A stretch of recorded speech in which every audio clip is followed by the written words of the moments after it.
কিছু আলো আছে যা চোখে দেখা যায় না, কিন্তু অনুভবের গভীরে ঠাঁই নেয়। কিছু মানুষ আছে যাদের সত্তা স্পর্শ না করেও তাদের কাজ আমাদের ছুঁয়ে যায়।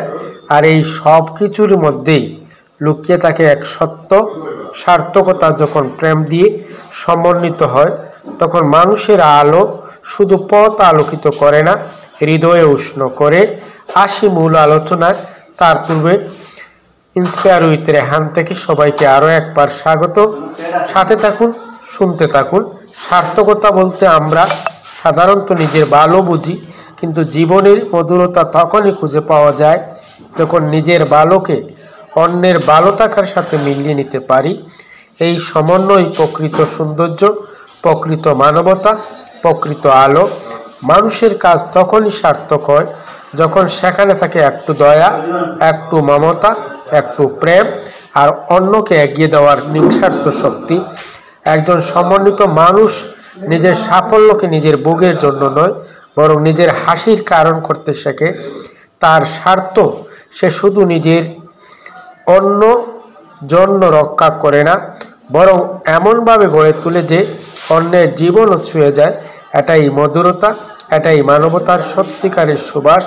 যে মানুষ নিজের সুখ অন্যের চোখের আলোয় খুঁজে পায়, সেই আসলে বিশ্বকে আলোকিত করার ক্ষমতা রাখে।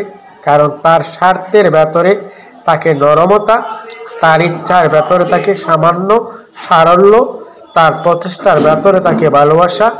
সার্থকতা সমন্বিত রাখার মানে হলো নিজে ওঠো, অন্যকে উঠতে দাও, নিজে শিখো, অন্যকে শেখাও, নিজে আলো হও, তার পাশে আলো ছড়িয়ে দাও। এ আলো কখনো প্রদীপের আলো নয়, এ আলো হৃদয়ের আলো, যা সময়ের দেয়ালে ছায়া ফেলে রাখে না, অমলিন স্মৃতি হয়ে চিরকাল জ্বলে থাকে। স্বার্থ মানবতা যখন এক হয়ে যায়, সার্থকতা তখন মধুর কবিতা হয়ে পৃথিবীতে ছড়িয়ে পড়ে। তোমার আলো শুধু পথ দেখানোর জন্য নয়, হৃদয়ে আশা জাগানোর জন্য জন্ম। এই ছিল ছোট্ট বিষয়টি। শুরু থেকে শেষ পর্যন্ত সাথে থেকে শুনছিলেন, এজন্য অসংখ্য ধন্যবাদ। আবার দেখা হবে, কথা হবে নতুন কোনো বিষয়ে। সে পর্যন্ত ভালো থাকুন, চোখ রাখুন ইন্সপায়ার উইথ রেহান।